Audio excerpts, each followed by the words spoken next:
TFC spiritual ప్రేక్షకులకు స్వాగతం.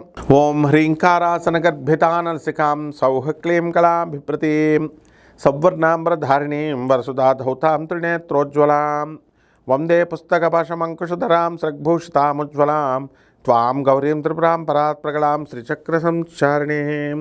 ఓం శ్రీ బెజవాడ కనకదుర్గాయై నమః. మనము ఈ 2026 సంవత్సరం సంపూర్ణ రాశి ఫలాలు, సంవత్సర రాశి ఫలాలు మనం చెప్పుకుందాం. ముందుగా మన ప్రేక్షకులందరికీ కూడా ఆదరిస్తున్నటువంటి వాళ్ళందరికీ, మన అభిమానులకు, ఫాలోవర్స్కి అందరికీ కూడా హ్యాపీ న్యూ ఇయర్, నూతన సంవత్సర శుభాకాంక్షలు. ఈ సంవత్సరం అంతా కూడా మనకి ఎలా ఉంటాయి గ్రహస్థితి అని అంటే, గురుగ్రహము మనకి 2 జూలై 2026 సంవత్సరం వరకు మిథున రాశిలో ఉంటుంది. ఆ తర్వాత కర్కాటక రాశి ప్రవేశం. అలాగే నవంబర్ 25, 2026 సంవత్సరం వరకు కుంభరాశిలో రాహువు, కేతువేమో సింహరాశిలో ఉంటాడు. ఆ నవంబర్ 25 రాగానే కుంభరాశి నుంచి మకర రాశిలోకి రాహువు, సింహరాశి నుంచి కర్కాటక రాశిలోకి కేతువు రావడం జరుగుతుంది.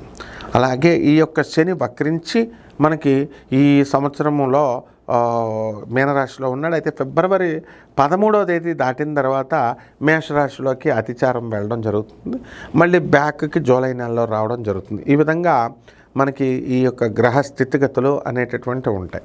ఇప్పుడు 12 రాశుల వారికి కూడా ఒక్కొక్క రాశి వారికి విడివిడిగా ఈ గ్రహస్థితి వల్ల ఏ విధమైనటువంటి రాశి ఫలాలు ఉంటాయో నేను చెప్తాను. ఒక్కొక్క రాశి వారిగా చూద్దాం.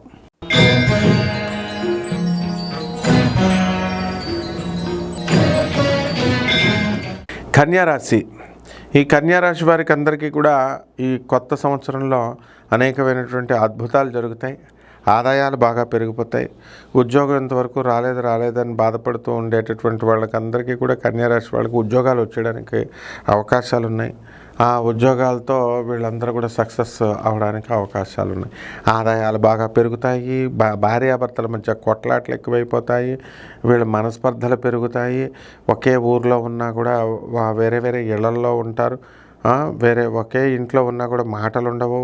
ఈ రకంగా ఈ యొక్క గొడవలు అనేటటువంటి ఉధృతం అయిపోతాయి అన్నమాట. అలాగే పిల్లల దగ్గరకు వచ్చేసరికి పిల్లలకు సంబంధించినటువంటి వ్యవహారాల్లో తండ్రి సరిగ్గా లేడు అనేటటువంటి ధోరణితో ఈ యొక్క గొడవలన్నీ కూడా కేంద్రం అవుతాయి అన్నమాట.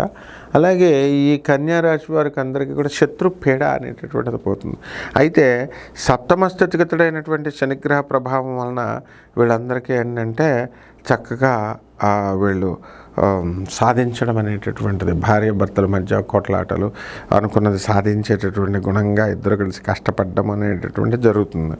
అయితే ఈ రాశి వారికి అందరికీ కూడా మనకి కన్యారాశి వారికి ఈ అష్టమంలో ఉండాల్సినటువంటి ఒక గ్రహాన్ని నేను సృష్టిస్తాను అని చెప్పి శనీశ్వరుడు అని, మరి అప్పటిదాకా కూడా సప్తమంలో ఉన్నటువంటి శని గ్రహము ఈ వక్రించి ఉన్నటువంటిది అష్టమ స్థితిగతులు అయ్యాడు ఫిబ్రవరి 13వ తేదీ 2026 సంవత్సరం తర్వాత. దీనివల్ల ఏమవుతుందంటే వృషభ రాశి కూడా ఎలాంటి శని జరిగే పరిస్థితిలాగా వచ్చింది.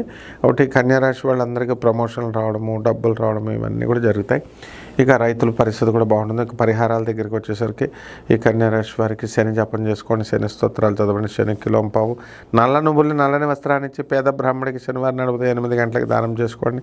అలాగే చక్కగా మనము బ్రహ్మాండంగా ఈ యొక్క దుర్గామల్లేశ్వర స్వామివార్ల యొక్క సేవ చేసుకుందాం. తద్వారా మనకి కోరికలన్నీ తీరుతాయి. శుభమస్తు.